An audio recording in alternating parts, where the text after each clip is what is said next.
Mon nom est Isabelle Fontaine, je suis directrice principale médias et affaires gouvernementales chez Investissement Québec et j'agirai à titre de maître de cérémonie cet après-midi.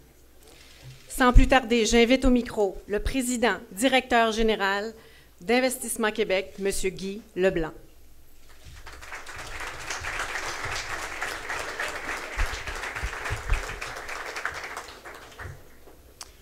Monsieur le Premier ministre, Monsieur le ministre de l'Économie et de l'Innovation, Madame la ministre déléguée du Développement économique régional, Madame la ministre déléguée au transport, chers partenaires de l'écosystème financier, chers entrepreneurs, dirigeantes et dirigeants d'entreprise, Madame la présidente du conseil d'administration et chers collègues, aujourd'hui marque le lancement du Nouvel Investissement Québec et merci d'être avec nous pour souligner cette importante étape.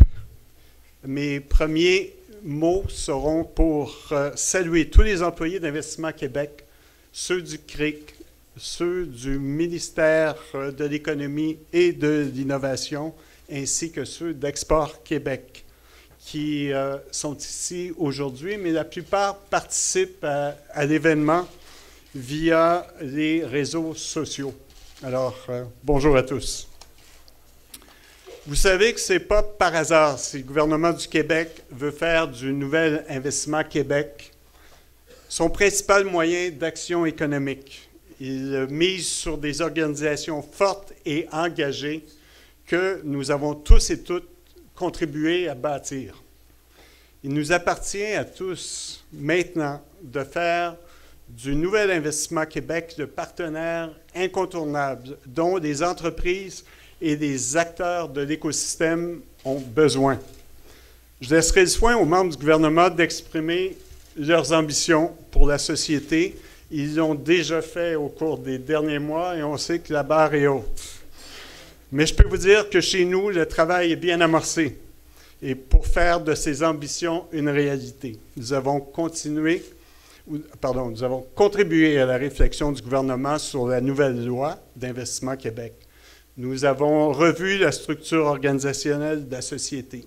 Et depuis juillet, nous avons mis en place un comité de transition qui est au cœur de l'opération. La taille d'Investissement Québec doublera dans les mois à venir et l'ajout de nouveaux leviers, de nouvelles compétences bonifiera notre offre au bénéfice des entreprises. Alors, nous aurons 3 priorités à court terme. 1, c'est de réussir l'intégration des nouveaux membres de l'équipe. 2, d'instaurer un climat de confiance avec tous les partenaires de l'écosystème financier et l'écosystème des comités régionaux et du comité international prévu à la nouvelle loi. Et j'en vois plusieurs ici de l'écosystème financier et merci d'être présent aujourd'hui. 3, faire bouger l'aiguille. Faire bouger l'aiguille en matière de productivité, d'exportation et d'attraction d'investissement et de talent dans les secteurs prioritaires. Le Nouvel Investissement Québec sera outillé comme jamais. Pour la première fois au Québec, les expertises en innovation et en financement seront au même endroit. Pour la première fois, la prospection des investissements étrangers et l'accompagnement des entreprises québécoises sur les marchés d'exportation seront intégrés dans une vision coordonnée de l'action du Québec à l'international.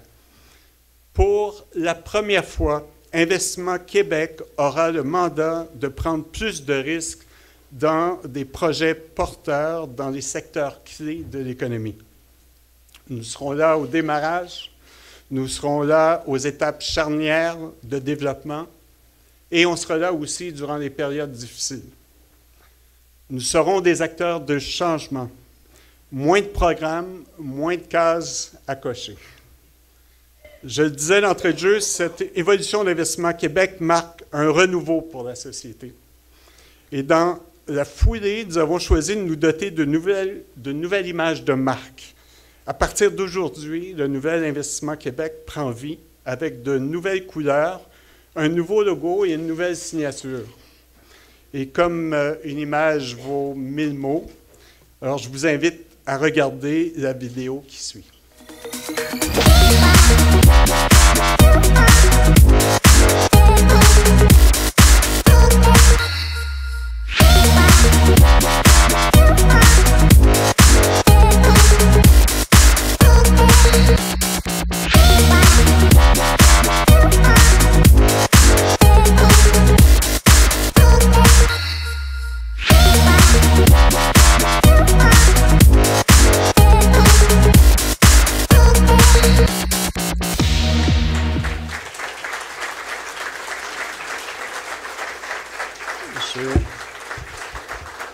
Je suis étonné, il n'y a pas beaucoup de danseurs dans la salle.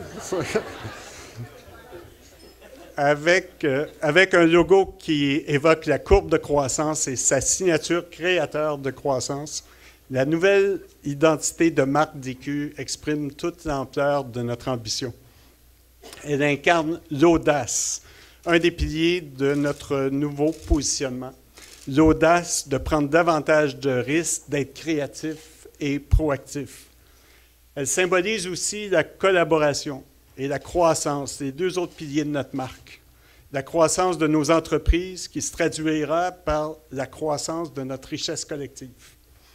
La nouvelle identité corporative DQ est celle d'un partenaire offrant des solutions aux entrepreneurs et entreprises afin d'accélérer leur croissance. Comme vous l'aurez constaté dans la vidéo, la nouvelle marque DQ s'accompagne de plusieurs déclinaisons. Ainsi, l'Investissement Québec, Investissement Québec International, Ressources Québec et les 17 entités régionales DQ qui résulteront de la fusion des bureaux DQ et du MEI auront leur identité propre. Le nouvel Investissement Québec, c'est une nouvelle vision d'intervention économique de l'État québécois. C'est une réunion de compétences et un formidable projet de croissance. En terminant, permettez-moi de remercier l'équipe de direction et le comité d'investissement pour votre appui et le gouvernement du Québec pour sa confiance. À nous maintenant, aux côtés de nos collègues du CRIC, du MEI et d'Export Québec, d'être à la hauteur, de faire d'Investissement Québec le partenaire incontournable. Merci d'être avec nous aujourd'hui, puis bonne journée.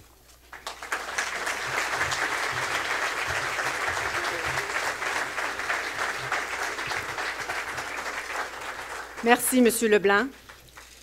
Je cède maintenant la parole au Premier ministre du Québec, M. François Legault.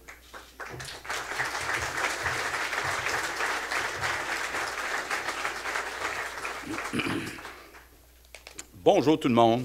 D'abord, je veux saluer bien sûr le ministre de l'Économie et de l'Innovation, Pierre Fitzgibbon, la ministre déléguée au développement économique régional, Marie-Ève Proulx. Je veux saluer la ministre de la Métropole qui est avec nous, Chantal Rouleau, le consul du Japon qui est ici. Je veux saluer aussi, je viens de la voir, la présidente du conseil d'administration d'Investissement Québec jusqu'au 31 mars. Elle est rendue où, Monique? Monique est juste là, donc je veux en profiter pour te remercier. Monique termine son mandat le 31 mars. Évidemment, elle a amené toute son expérience, entre autres chez Desjardins, pour faire avancer Investissement Québec. Merci pour ce que tu as apporté, Monique. Je veux saluer le nouveau président du conseil d'administration à partir du 1er avril, qui a été nommé vendredi dernier, Jean Saint-Gelais.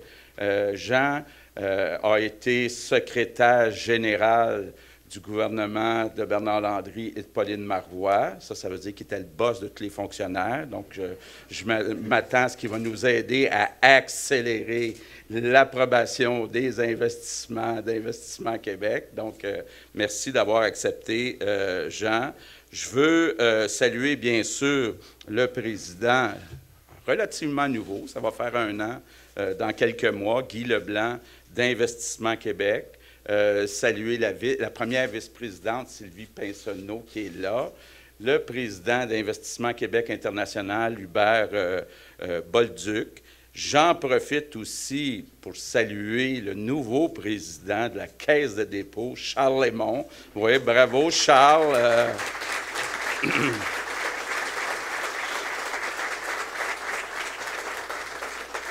Charles qui a bien compris la double mission de la Caisse de dépôt. Donc, je veux saluer aussi, bien sûr, un autre joueur important dans l'économie du Québec, le président d'Hydro-Québec, Éric Martel. Merci d'être ici aujourd'hui. Je veux...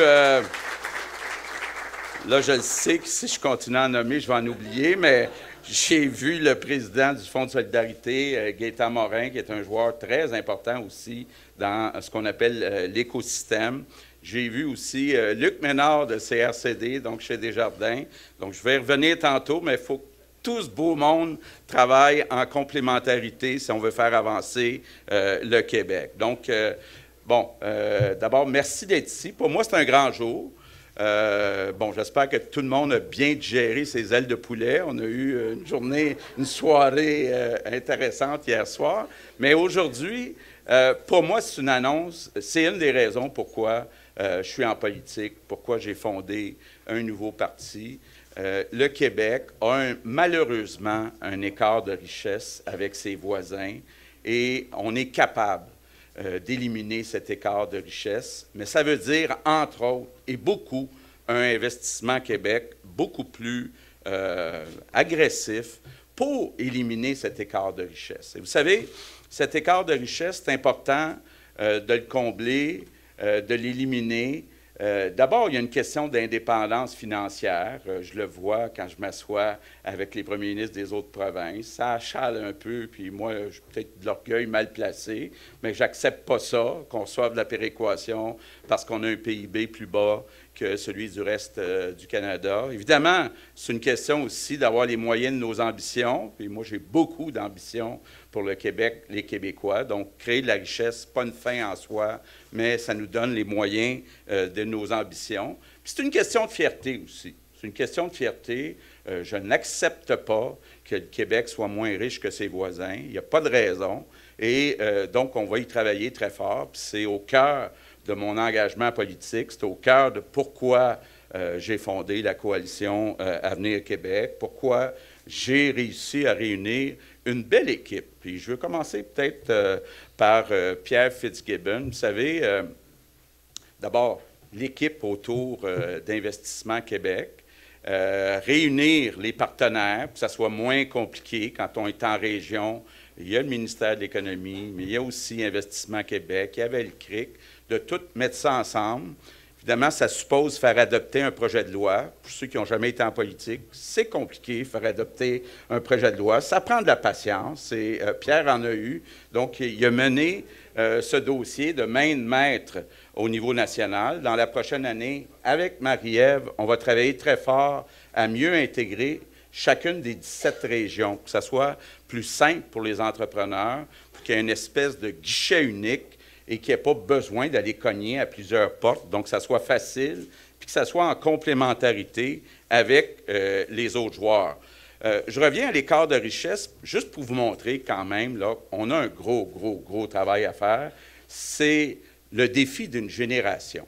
Quand on regarde le PIB par habitant, la richesse du Québec, on compare, disons, avec l'Ontario, il y a un écart de 16 %. Donc, juste pour vous donner une image, ça veut dire qu'il faudrait que le Québec, pour éliminer cet écart de richesse, fasse une croissance économique par habitant de 1 point de plus que l'Ontario, 16 années de suite pour éliminer l'écart.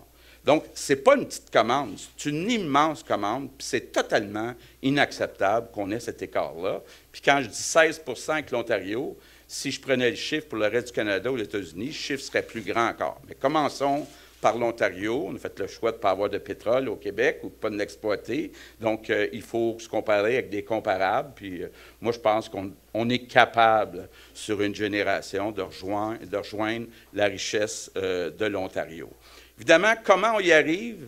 Un des moyens les plus importants, c'est de faire exploser nos investissements privés dans chacune des régions du Québec. Ça veut dire accompagner, bien sûr, et d'abord nos entreprises québécoises, mais aussi aller faire un meilleur démarchage à l'international. Et c'est là que ça devient intéressant aussi, ce qu'on fait avec Nadine Giraud, les délégations générales du Québec à l'international.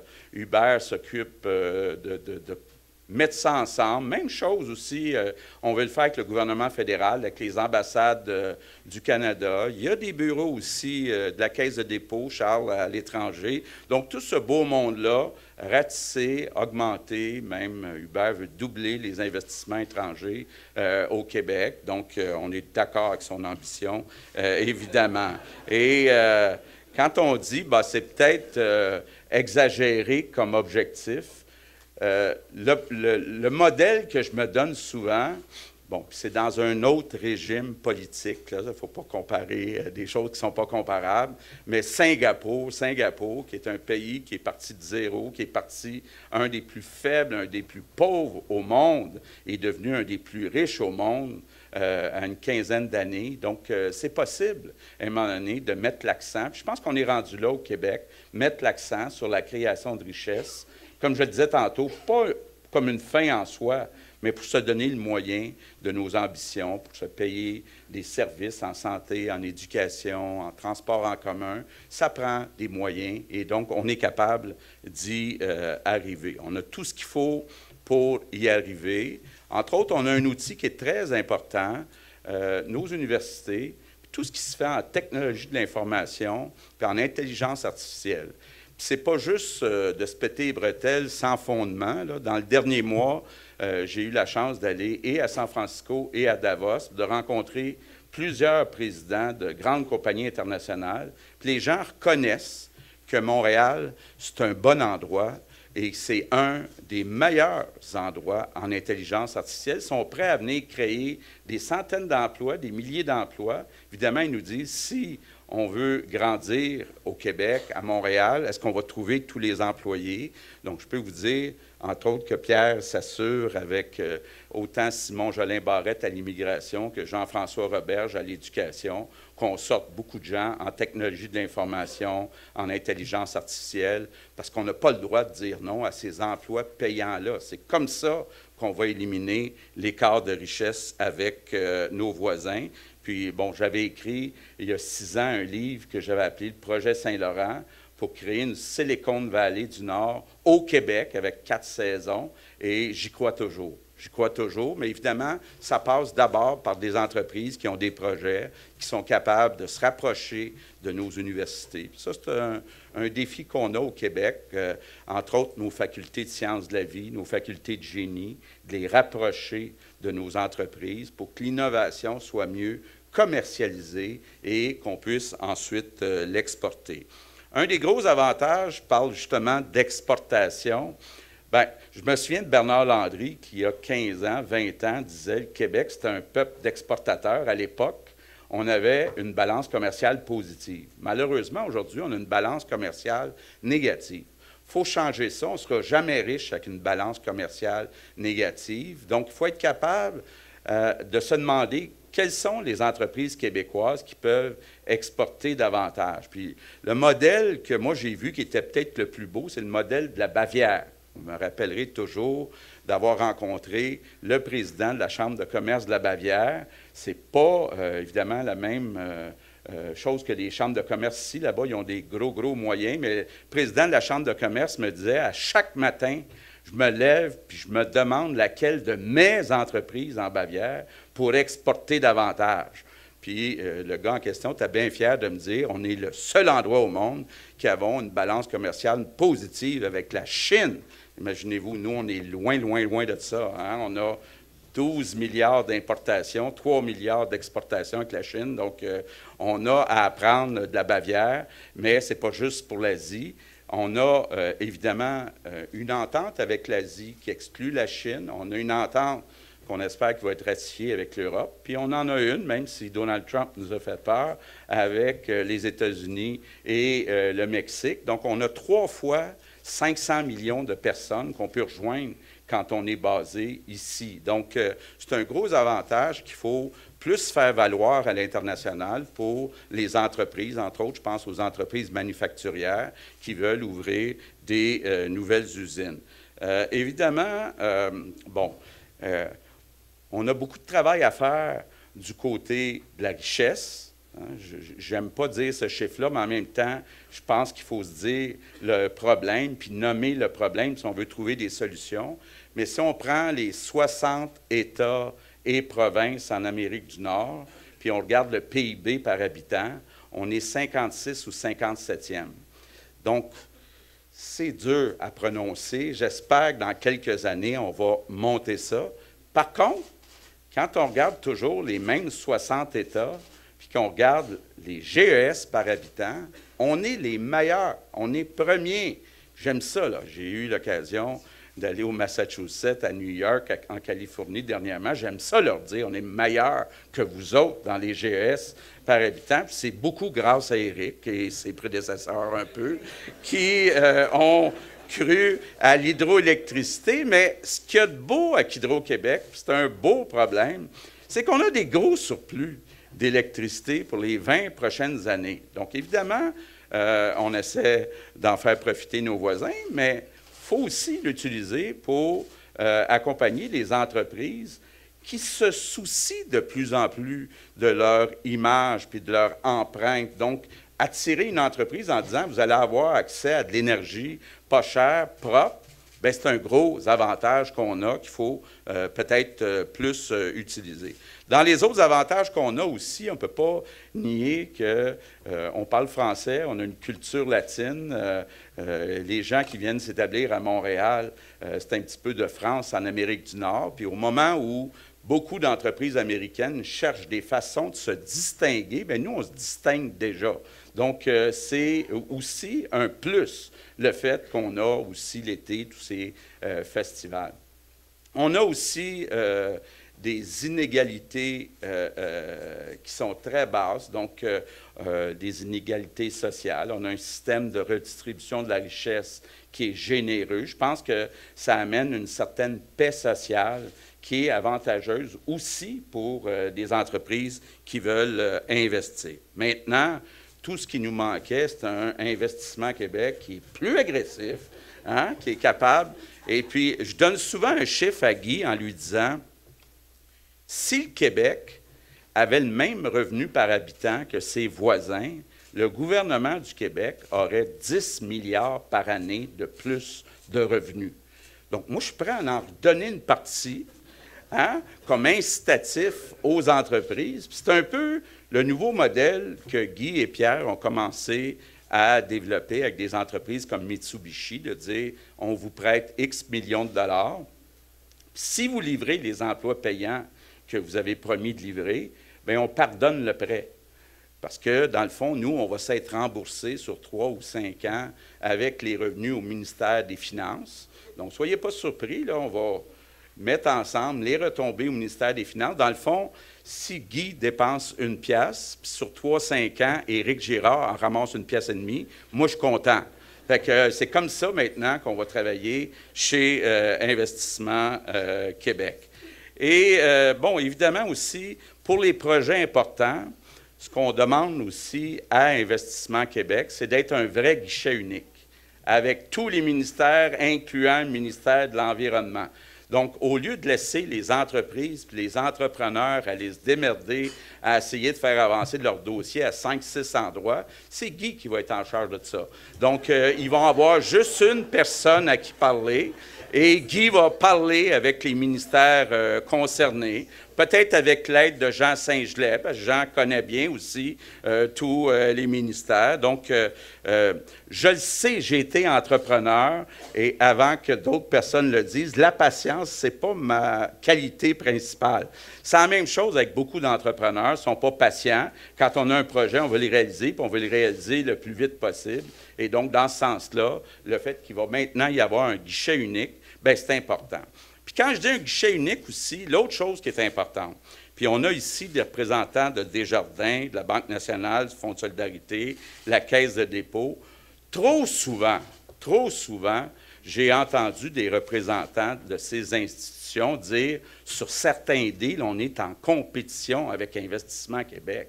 Ça n'a pas d'allure, là. Ça n'a pas d'allure. Enlevez-vous de là. Investissement Québec ne devrait pas être en compétition avec les institutions financières, devrait être là comme leader pour s'assurer qu'on fait tout ce qui est possible de faire pour que le deal se fasse en tenant compte de combien d'argent Éric Girard ramasse au ministère des Finances, Aucune institution financière peut faire. Une banque, même la Caisse, doit faire des rendements, des vrais rendements, mais Investissement Québec peut tenir compte des retombées du côté du ministère des Finances. Donc, on va être très agressif. Moi, je veux voir des résultats. D'ailleurs, je reçois à chaque mois des résultats. Ça va bien. Depuis quelques mois, on a une meilleure croissance que l'Ontario, donc l'écart réduit. On a une meilleure croissance des investissements privés. Bon, là, il reste les exportations. Hubert va commencer à travailler bientôt, puis on devrait être capable d'avoir plus de croissance du côté des exportations. Donc, je termine en vous disant, pour moi, là, c'est une belle, belle journée. C'est une des raisons pourquoi je suis venu en politique, parce que le Québec doit faire mieux. Et là, je veux m'adresser en terminant à tous les employés d'Investissement Québec. J'ai besoin de vous autres. J'ai besoin de vous autres pour bâtir un Québec plus prospère, un Québec plus vert, puis un Québec qui est plus fier. Merci tout le monde.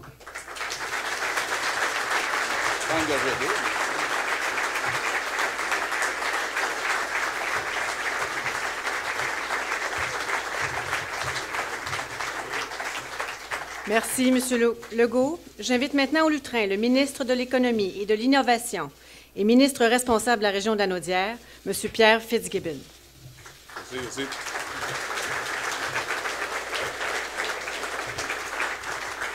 J'avais un beau discours, mais tendu ma chaise parce que parler après François Legault, c'est jamais facile parce que, premièrement, mon speechwriter a écrit la même chose, je vais le dire dans des mots différents. Alors, je suis très fier d'être ici aujourd'hui. Puis juste en commençant, les salutations, je vais faire brièvement, mais deux acteurs d'écosystème financier que tu n'as pas mentionné, que je vais mentionner. Claude Gagnon, président de BMO Montréal, merci d'être ici, et Luc Buisson, le chef de HSBC Montréal, qui complémente tout le reste de l'écosystème. Alors, je suis fier de vous voir ici. Les salutations vont être limitées à mon patron, M. Legault, à mes collègues Chantal et Marie-Ève, et à mon ami Guy Leblanc. Alors, écoutez, la raison pourquoi je suis venu en politique, avant même de décider, on a passé beaucoup de temps, M. Legault et moi, pour comprendre c'était quoi l'environnement dans lequel on était. Et de mon côté à moi, j'étais très préoccupé au Québec de voir l'écart de productivité de nos entreprises, d'une part, mais d'autre part, d'avoir des finances publiques très saines. Alors, j'ai toujours remercié le gouvernement qui nous a précédés, mais en même temps, je les ai reprochés de ne pas avoir tenu compte de cet enjeu-là. Alors ça, pour moi, c'est très important. M. Legault l'exprimait différemment en termes de richesse collective. Moi, je l'exprimais en termes de productivité, donc on s'alignait sur ça. Deuxièmement, Investissement Québec. J'ai toujours été très prudent depuis que je suis arrivé en poste pour dire que ce que Investissement Québec faisait, il le faisait bien. Le problème, c'est ce qu'il ne faisait pas. Alors moi, j'ai toujours dit, il faut renforcer Investissement Québec, il faut lui donner d'autres moyens financiers pour pouvoir se distinguer des banques. On a assez de banques performantes au Québec.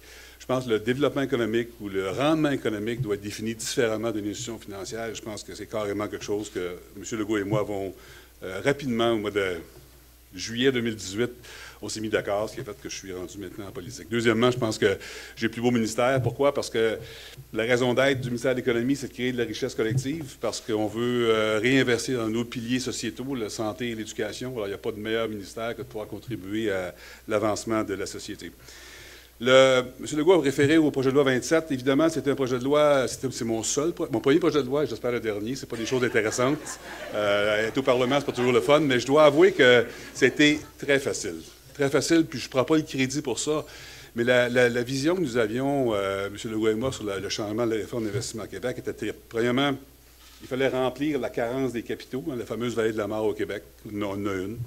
Deuxièmement, il fallait prendre des risques plus importants pour mettre des stéroïdes au niveau innovation de nos compagnies québécoises. Puis troisièmement, s'occuper des régions. Ça, je vois avec ma collègue Marie-Ève tape sur ce là régulièrement, avec raison. Je pense que les régions du Québec ont été délaissées depuis plusieurs années et le projet de loi 27 va s'assurer qu'on va corriger ça. Les piliers pour arriver à livrer ça sont triples, puis François en a parlé. On a évidemment l'innovation. Nous sommes sous-productifs parce qu'on n'a pas assez investi en innovation, qu'on parle de 4.0 manufacturier, qu'on parle de tout le côté numérisation. Alors, on va mettre beaucoup d'efforts, beaucoup d'agressivité, des risques contrôlés qu'on va faire pour corriger ça. Deuxièmement, l'exportation, on a parlé, on a 47 du PIB en export. On veut un équilibre entre l'export et l'import. Ce n'est pas une fin en soi, mais je pense que c'est un équilibre qui est sain. On parle de 20 milliards d'écart, qui va prendre quelques années pour le combler. Hubert, je sais, il travaille sur ça déjà, mais je pense que si on corrige l'inefficacité productif de nos entreprises, bien, forcément, on va pouvoir exporter parce qu'on va être plus compétitif. Et dernièrement, carrément, l'investissement direct étranger. Je pense qu'au Québec, on est 8,3 millions de personnes. On ne peut pas être bon dans tout. Je pense qu'il y a des secteurs où il faut avoir des joueurs internationaux. Je le répète depuis plusieurs mois, l'exemple d'Airbus. Airbus, c'était essentiel pour notre grappe industrielle. Le A220, c'est un avion qui va performer. Alors, il faut remercier ces joueurs-là. Et il faut surtout les rendre heureux de venir investir ici au Québec. Alors ça, c'est un élément important de notre développement. En termes de... je pense que les moyens que M. Leblanc va avoir à sa disposition, carrément l'intégration du secteur du MEI, développement régional dans les régions, avec Investissement Québec.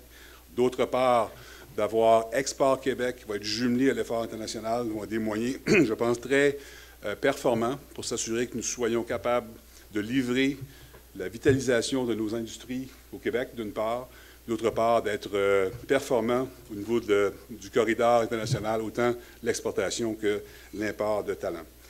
Un élément aussi important, je pense, qui est dans la vision du Premier ministre, c'est toute la question des zones d'innovation. Ce matin, j'étais à Laval pour annoncer le Carré Laval, l'investissement qu'on fait pour la décontamination. Je pense que les zones d'innovation vont être des choses qui vont se faire ici au Québec dans les prochaines années, qui vont servir les générations qu'on ne connaît pas encore. Je pense que l'idée d'avoir des lieux géographiques où on va jumeler le talent au niveau éducation supérieure, autant université, le collège technique, de jumeler des grandes entreprises, de jumeler des start-up dans une thématique commune, je pense que ça va être ça qui va définir ce que j'appellerais le capitalisme coopératif. Et je pense que l'idée de M. Legault, de son fameux livre de Saint-Laurent, qui a évolué depuis ce temps-là, je suis responsable de déterminer où au Québec on va avoir des zones d'innovation. Je pense que ça va être un leg qu'on va avoir après notre passage pour s'occuper des secteurs clés du Québec. Les secteurs clés, évidemment, on les connaît tous. Là. On parle des secteurs verticaux, que ce soit l'aéronautique, que ce soit mobilité intelligente. On parle des batteries, évidemment, des voitures électriques, du recyclage de batteries. On parle de santé. Mais il y a aussi des horizontaux. Je pense qu'il ne faut pas oublier l'intelligence artificielle, l'environnement. L'environnement, je pense, je le dis beaucoup depuis plusieurs mois, va nourrir l'économie. Je pense qu'on est tous des ministres de l'environnement, même si on est dans d'autres ministères. L'environnement va nous permettre d'être transversal. Et évidemment, toute la question numérique, le 4.0. Conclure, l'équipe d'Investissement Québec, je suis très fier. Je pense qu'il y a eu des bons ajouts sur une bonne fondation. J'aimerais aussi, Monique, te remercier personnellement et remercier au nom du gouvernement. Tu as été d'une utilité extraordinaire. La transition qui a été faite n'était pas facile. On changeait de droite à gauche. Mais, fondamentalement, beaucoup des choses qu'on a mises en place, vous y aviez pensé à l'époque. Donc, une partie du crédit vous revient. Alors, je te remercie personnellement sur ça. Et je suis très fier aujourd'hui d'être ici pour avoir contribué à l'évolution d'Investissement Québec. Merci. Bravo.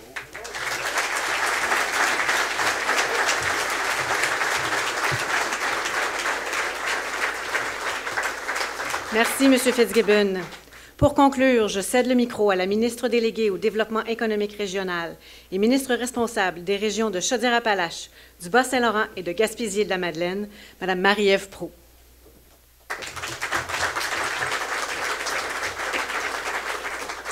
Merci. D'abord, François Legault, c'est une grande journée aujourd'hui pour toi parce que c'est toi qui avais eu cette vision-là, en tout cas qui l'a portée politiquement et publiquement. Donc aujourd'hui, c'est le début. Donc je suis très contente de participer à ça avec toi. Je pense que c'est gage d'un grand succès pour le Québec. Donc je suis contente d'être là avec toi aujourd'hui. Pierre Fitzgibbon, c'est un plaisir de travailler avec toi au quotidien. Je t'ai vu travailler très fort sur ce projet de loi qui va faire en sorte que, oui, les entreprises du Québec, mais aussi les régions vont pouvoir bénéficier de ces changements portés au quotidien par M. Leblanc. Donc, c'est un plaisir. Puis, vous allez avoir tout un défi, mais c'est extrêmement positif pour le Québec. Donc, vous avez une grande responsabilité, puis on a confiance en vous. Chantal Rouleau, c'est un plaisir de travailler aussi avec toi à développer le Québec. Je tiens à souligner aussi des acteurs régionaux importants, dont la Coop fédérée, Desjardins, le Chantier de l'économie sociale, le Conseil québécois des coopératives et de la mutualité, qui sont des acteurs incontournables en matière de développement économique régional. Je tiens à souligner leur présence ici aujourd'hui. Mesdames et messieurs, distingués invités, je suis très heureuse d'être de la partie aujourd'hui avec vous. Un bonjour tout spécial d'ailleurs aux employés ici présents, tant d'Investissement Québec que du ministère de l'Économie et de l'Innovation partout en région. Donc, bonjour à vous. C'est important que vous soyez là pour cette nouvelle importante. La transformation d'Investissement Québec amènera un vent nouveau au développement économique régional dans les 17 régions administratives du Québec. Je souligne d'ailleurs la grande place faite aux régions dans le projet de réforme de l'organisation gouvernementale en matière d'économie et d'innovation. La fusion des bureaux régionaux du ministère avec ceux d'IQ favorisera une plus grande concertation des forces économiques du gouvernement en région. Et ça, on en a grandement besoin. Comme le soulignait Pierre, ça fait plusieurs années qu'on n'a pas investi de manière importante en région. J'ai toujours dit que la concertation était l'une des clés du développement économique régional structurant, puis Dieu sait qu'on a besoin de volets structurants dans les régions actuellement. Ça amène un meilleur partage des expertises, une plus grande compréhension des enjeux et des projets, davantage axés sur les réalités et les besoins des régions. On a un grand territoire au Québec, on l'oublie trop souvent encore. Il faut respecter ces spécificités, mais agir aussi dans l'équité interrégionale. Toutes ces conditions vont être favorables à l'innovation, puis mes collègues l'ont dit, c'est notre objectif pour les prochaines années, innover, innover et encore innover pour que l'économie soit plus prospère. J'ai eu la chance de rencontrer des centaines d'intervenants du développement économique en région lors de ma tournée du Québec et je peux vous dire qu'ils sont prêts pour du changement et qu'ils veulent prendre part à ce changement. C'est ce qui fait la force des entrepreneurs et ce, partout au Québec. J'ai entendu des commentaires qui disaient que dans certaines régions, il fallait aller à Montréal pour aller chercher des services. Mais ça, j'ai un message pour M. Leblanc, je ne veux plus l'entendre. C'est inacceptable. Il faut qu'il y ait des services, de l'accompagnement et du financement partout au Québec. Le ministre Fitzgibbon mentionnait à l'instant l'élaboration en cours du cadre normatif des comités régionaux de développement. Il importe de permettre à ces comités de faire en sorte que les réalités et spécificités régionales soient prises en compte dans les investissements auprès des entrepreneurs.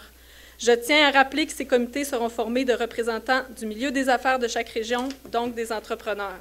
Ce sont eux les premiers concernés par la réorganisation des services gouvernementaux destinés aux entreprises. C'est donc naturel et souhaitable qu'ils se trouvent autour de la table avec nous pour prendre les décisions sur leur avenir. Avec le nouvel IQ, on avance intelligemment et entouré des bonnes personnes. Quoi nous souhaiter pour les années à venir, si ce n'est que des idées, beaucoup d'idées, des entrepreneurs motivés et des projets créateurs de richesses partout au Québec. Vous pouvez compter sur ma collaboration et celle de tous les ministres et députés pour faire de nos régions des moteurs économiques pour le Québec. Nous avons besoin de cette synergie que le nouvel Investissement Québec va créer afin d'exploiter pleinement les forces de chacune des régions et promouvoir leur potentiel aussi qu'on oublie encore trop souvent. Je nous souhaite donc de belles années de collaboration et de grandes réalisations dont nous serons toutes et tous très fiers. Merci.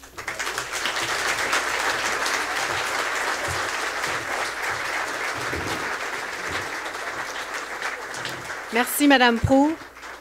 Voilà, ceci met fin à la portion officielle de l'événement. Le cocktail réseautage peut commencer. J'invite les intervenants à demeurer sur scène pour la photo officielle. Mesdames et messieurs, représentants des médias, un point de presse va suivre. Dans cette section-là, je demanderai à nos chers invités et à Hubert de faire de l'espace autour de l'espace point de presse. Merci à tous. Bonne fin de journée.